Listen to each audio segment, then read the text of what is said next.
Sensation, le MAG. Bonjour à tous, bienvenue sur Sensation en association avec TV78. Je suis aujourd'hui avec Florence Camoin, directrice du Théâtre Coluche à Plaisir. Bonjour. Bonjour. Alors votre salle de spectacle est située à Plaisir. Les Yvelines et Saint-Quentin en Yvelines renferment une force culturelle évidente sur le territoire. Est-ce que vous estimez justement que votre salle de spectacle est force de proposition en termes de programmation culturelle ? Oui, nous accueillons beaucoup de créations, de résidences, beaucoup aussi en jeune public. Oui, c'est un peu l'idée, c'est quand même d'être un lieu de création tout autant que de diffusion des spectacles, parce que c'est un des meilleurs moyens pour que le public rencontre les artistes autrement. Une programmation, ça ne se fait pas du jour au lendemain. Alors comment justement se font les choix de spectacles au sein de votre programmation ? Je vois 150 à 200 spectacles par an, donc je vais quasiment tous les soirs au théâtre jusqu'à ce que je trouve le coup de cœur.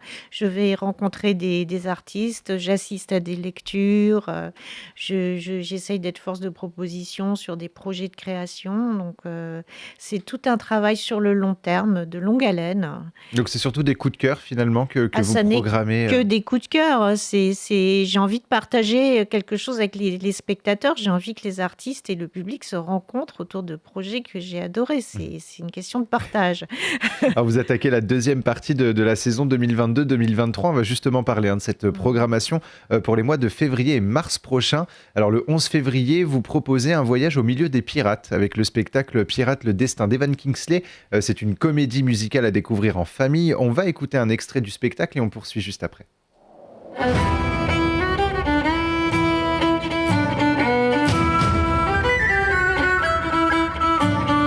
Tous à bord, mes bons camarades, 1000 à bord. Nous sommes des pirates, vaillants tous à l'abordage, sous le vent, le pavillon noir.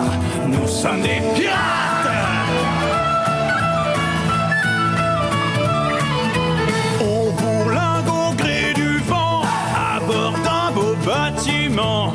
Matelots, huisseaux, chantons la vie.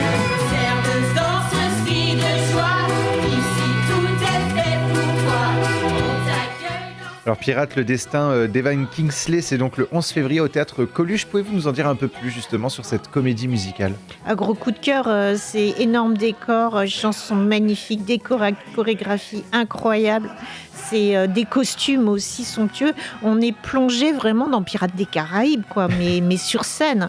Et ce spectacle a été soutenu à l'origine par Christophe Lambert, qui en avait assez de voir des comédies musicales un peu neuneux et pas abouties. Là, il y a eu un travail extraordinaire, quoi. C'est digne de Mogador. C'est vraiment du gros spectacle plaisir, pour le plaisir, à plaisir.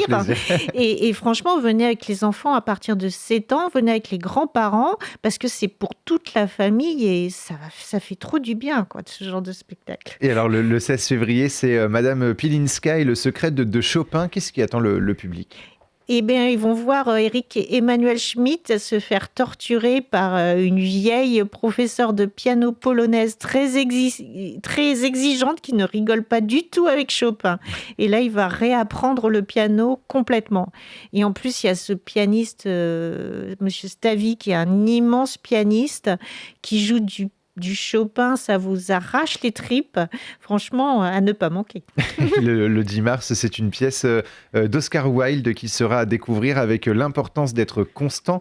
La pièce a été adaptée par Pierre Arcan. Pouvez-vous nous en dire un petit peu plus sur ce spectacle et sur cette adaptation ? Alors, mais c'est Oscar Wilde, très bien vu, très bien compris dans son texte, dans son humour à l'anglaise, très charmante, avec une Evelyne Buil qui est fantastique en maman protectrice, complètement écervelée, une distribution prodigieuse, décor, costume. C'est un grand moment de bonheur de partager cette langue qui est tellement subtile, très subtile et très drôle, sur cette histoire de jeune homme qui s'invente un double. En fait, c'est moche, c'est pour avoir une petite copine à la campagne et une autre à Paris, quoi.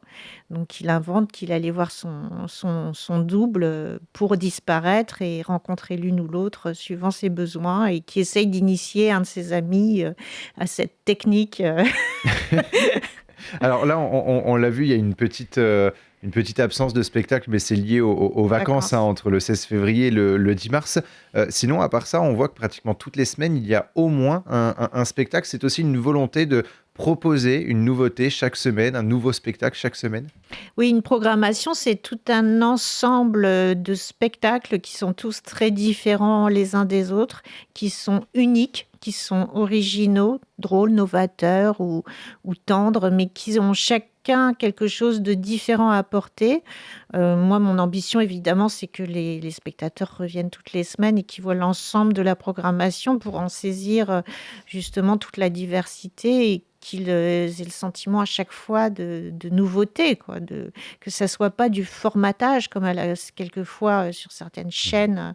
Voilà, c'est pas du formatage, c'est différent, c'est original à chaque fois et c'est différentes formes de bonheur au théâtre. Alors, pour donner une petite idée du spectacle, l'importance d'être constant, on va écouter un extrait et on poursuit juste après. Vous ne me parliez pas sérieusement quand vous disiez que vous ne pourriez pas m'aimer si je ne m'appelais pas Constant. Mais vous vous appelez Constant. T'as une tête à t'appeler Constant. T'es l'homme le plus constant que j'ai jamais rencontré. Je vous conseillerais vivement d'acquérir une famille au plus vite pour produire au moins un parent, mâle ou femelle, avant la fin de la saison. Je refuse catégoriquement de donner mon consentement. Mais pour quelle raison, je vous prie? Il n'a rien, mais on dirait qu'il a tout. Que demander de plus?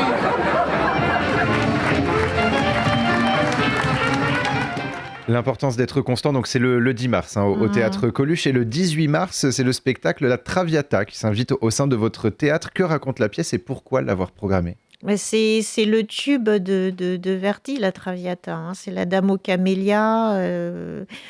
C'est comme Carmen, quoi. C'est les deux opéras les plus vus dans le monde. Et là, c'est une nouvelle mise en scène. L'année dernière, nous avions accueilli un Mozart avec Opéra Nomade, Les Noces de Figaro. Les gens avaient adoré de voir de l'opéra dans un théâtre. Déjà, ça faisait longtemps qu'il n'y en avait pas eu au Théâtre Coluche parce qu'on n'a pas de fosse d'orchestre, mais finalement, on a réussi à trouver une solution. C'est la musique en live. C'est vraiment c'est en partenariat avec l'Atelier lyrique de Clermont-Ferrand, donc avec une distribution européenne, voire internationale. Et voilà, c'est comment rentrer dans la musique de Verdi avec les chanteurs, l'orchestre. Ça fait du bien d'être immergé dans les instruments et les chants. Et le 24 mars, c'est une pièce mise en scène par Éric Bouvron. Ça s'appelle Laurence d'Arabie. Dites-nous un petit peu plus justement sur ce spectacle. Alors, énorme coup de cœur, hein. J'ai suivi la création de ce spectacle depuis l'origine et j'ai enfin pu le découvrir au Théâtre des Halles, au Festival d'Avignon. Et ce qu'a voulu faire Éric Bouvron, c'est ne pas reprendre le film, hein. Vous savez, le célèbre film Omar Sharif, Peter O'Toole. C'est vraiment de se plonger dans la vraie histoire de Laurence d'Arabie, la façon dont il a été manipulé en fait pour entraîner derrière lui les tribus arabes et comment derrière ça aboutit à une forme de trahison et comment ça a influé sur l'histoire aujourd'hui et la relation avec ces pays qui est difficile quand même, d'autant plus que c'est eux qui ont le pétrole pour la plupart. Donc c'est assez passionnant. En plus, il a mis une chanteuse lyrique. Il a réussi à reproduire toute cette ambiance. On a l'impression d'être transporté dans le désert. C'est vraiment une pièce d'aventure, quoi. Et c'est donc à découvrir le 24 mars au Théâtre Coluche à Plaisir. Un spectacle qui pourrait intéresser les personnes qui n'y comprennent pas grand-chose au dark web et à la crypto-monnaie avec le spectacle HPNS, Marché pirate sur le Darknet. Quels sont les objectifs de ce spectacle ? Moi, je fais partie d'une génération qui, à la base, n'y comprenait rien du tout à la crypto-monnaie. Et du coup, j'ai pu, grâce à cette création qui va bientôt arriver chez nous, la première a eu lieu tout récemment. C'est vraiment essayer de comprendre ce qu'est le dark web, ce qu'est un bitcoin, ce qu'est la crypto-monnaie. Et en fait, la pièce raconte l'histoire de l'inventeur aux États-Unis, du Amazon. Alors, pardon de citer la marque, mais comment on échange des armes et de la crypto-monnaie sur le dark web. Et lui, il a inventé ça parce qu'il fallait quand même l'inventer.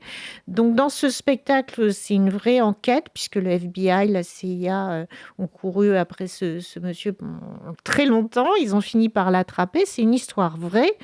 Et j'ai pas envie de trop spoiler, mais vraiment, vous allez apprendre plein de choses et c'est totalement dingue. C'est une histoire de dingue, en fait. Alors justement, de toute façon, on peut retrouver toute la programmation sur le site tech-plaisir.fr. Merci beaucoup Florence Camoin d'avoir été avec nous sur Sensation.